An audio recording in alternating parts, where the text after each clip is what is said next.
Hello friends, welcome to Creative Medicine. In this lecture, we will learn about Now, nerve supply of the cornea. Okay, in the nerve supply of the cornea, number one we have right. First we have trigeminal nerve. Okay, this trigeminal nerve will give the ophthalmic nerve. Okay, ophthalmic branch or ophthalmic division of trigeminal nerve, ophthalmic division of trigeminal nerve. This will result in nasociliary nerve. This nasociliary nerve will form long ciliary nerve.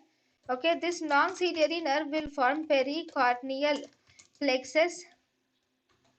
Okay, this pericorneal plexus,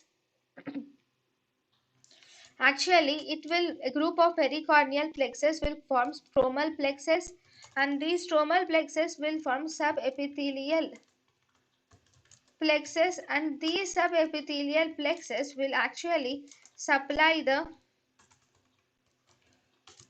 epithelial layers.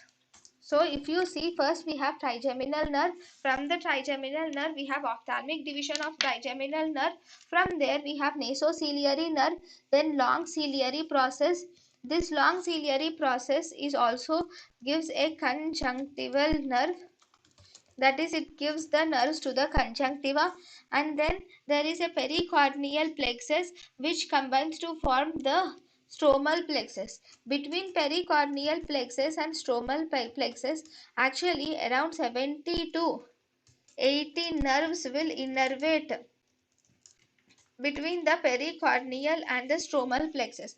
And finally we have subepithelial plexus are also present, which supplies the epithelial layers.